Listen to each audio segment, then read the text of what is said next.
What is up, YouTube? BB3 coming at you with yet again another fun deck profile.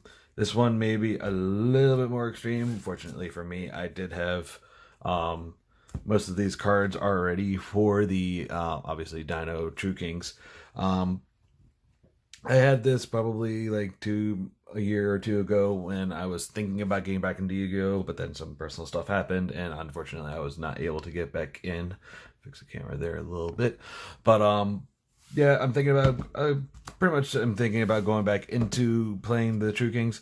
Again, it is a deck that has the ability to power through any defense that your opponent has, especially this format where it's very back row preventative. For example, Salmon Grades are basically able to stop you from doing everything.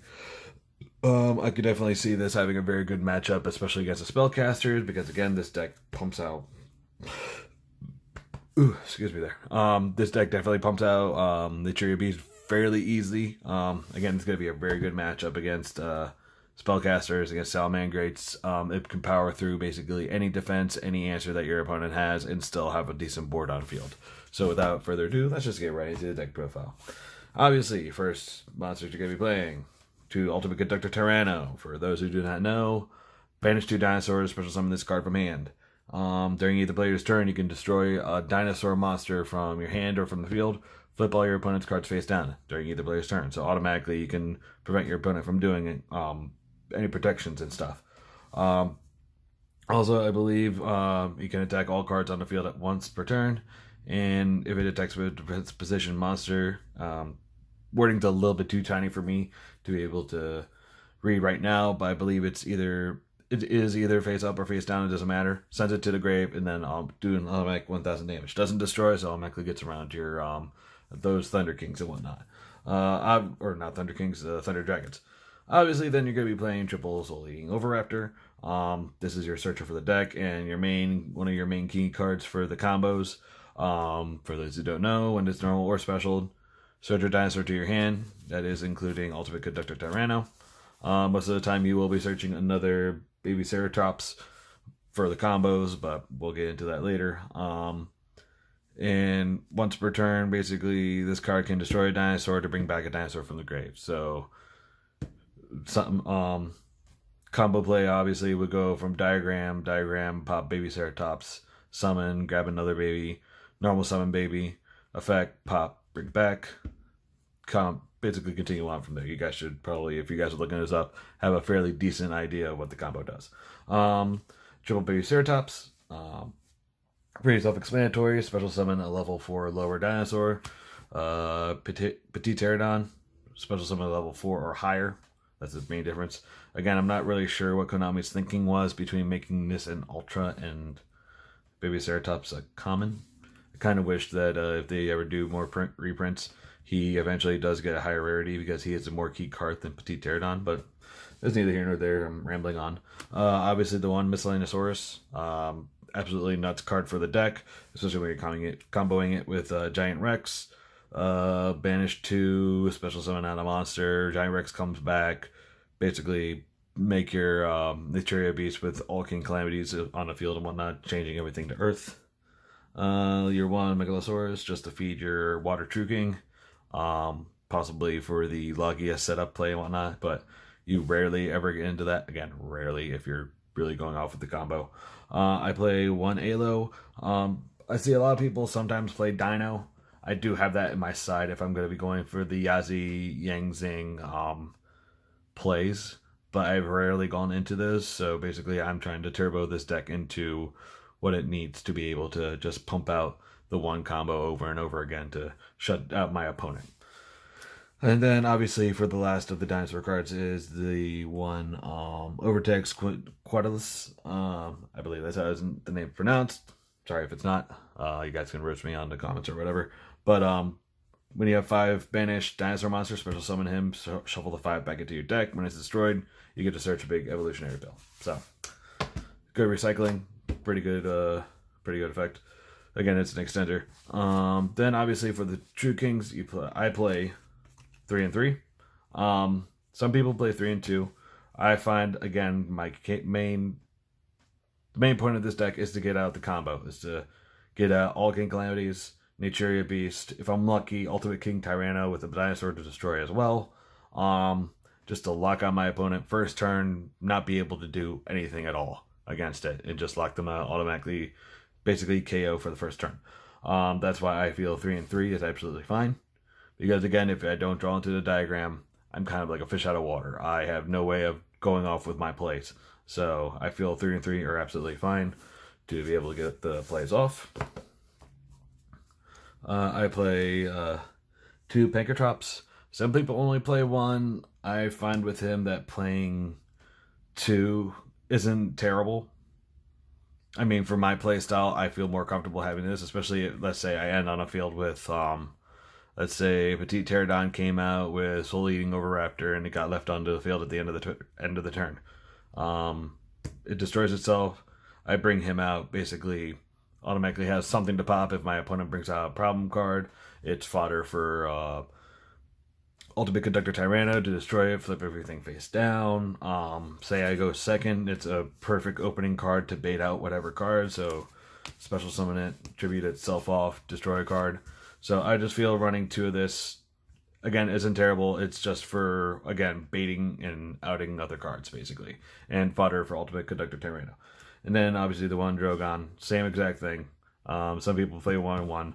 I'm playing 2 and 1, just to be safe. And Drogon, obviously, is to get rid of whatever problem cards my opponent has, as well as also being a Petite Pterodon target. And then, finally, for the monster lineup, I'm just playing 3 Ash Blossom. Originally, I was playing 3 Ash Blossom and 3 Veiler, but upon testing, I was I was bricking the Veiler a lot. And it's like, there is such thing as too much prevention for, like, this sort of deck as well. So I would cut it down to 3 and 3 Call by the Grave. I have the Veilers in my side deck. That's where they're going to stay until, obviously when I need to decide whatever. But for now, it's just going to be the 3 Ash Blossom. That's it for monsters. We obviously have the triple diagram. I remember when this card used to be super hella expensive. Like, I'm pretty sure this was just way up there for what it was worth. And rightly so, because again, during the True King Dinos, destroy cards just basically going off for no reason. And basically it still does. So obviously you play triple diagram, double terraforming. You have to get out that diagram as soon as possible, along with the set rotation, because again, this is basically running 6 diagrams. You need to absolutely run 2 into 1. Just have to do it. Triple Fossil Dig. Obviously, search your babies. If you have diagram already in your hand, all ready to go. Again, the more cards you search, the smaller your deck's going to be for that consistency. Triple Call by the Grave. Your opponent tries to Veiler, Ash Blossom, anything off. Just get rid of it, be done with it, and continue on with your play like nothing just happened. 1 Upstart Goblin, self-explanatory, running a 39 card deck instead of a 40. Just, absolutely have to. And then 1 Double Evolutionary Pill. Get that Ultimate Conductor Tyranno out. Anything else to basically extend your place and basically just be able to OTK your opponent in 1 turn if you're going second. Now, I've basically, for the extra deck, I have ranked it from top to bottom. Basically, you need the first 7 cards, honestly, in order for the deck to be fairly competitive. Everything else is basically optional, in my opinion, at least. So, obviously, you need the 1/7 Sorcerers, because that is what's going to be able to allow you to go into your combo plays, to get out your dinosaurs, get out your True Kings, basically extend the board to the point where you're going to have True King, All Calamities, and Nature Beast on the same board with the possibility of a baby, and if you opened up the nuts, having Ultimate Conductor Tyranno all on the same board. So, literally just shutting out your opponent from being able to do a single thing on the first turn. Obviously, the True King of All Calamities, obviously a Nature Beast. This is where some people are meh. Again, I feel that, I discussed this in one of my other videos. So Yugioh, I definitely feel, is going to be one of the cards that is going to go to 1 with this next coming ban list, because he just allows too much. Yes, he's very balanced, but it's the fact of spammy decks like mine that can recycle. I have the opportunity of going 4 link basically sending 4 monsters for him. I have the opportunity. I rarely do because it's hugely minus for my board, and I can't really. I need like every card I need on the field to be able to do what I need to do. He is there mostly for the 3 tribute effect, which is not just the boost, but to be able to once per turn special summon a dinosaur to the field. So that is basically if I hard draw Alo without having it in a deck. It's like crap. I can't special summon it with Baby Ceratops, so I make Saryuja still be able to basically get these 2 out in the same turn with a Saryuja to beef them up. So fairly decent. The second row is basically what you need in case you brick draw. You can't really go into those big plays with Calamities or Naturia Beast. You at least have an option of doing some preventative measures to be able to stop your opponent from going nuts next turn. Same thing with Abyss Dweller, especially against Salamangreat, just shut down their graveyard from being able to do anything. And obviously the Cowboy, if you're going into time at Regional and they're playing with the new time rules. Everything else is basically optional.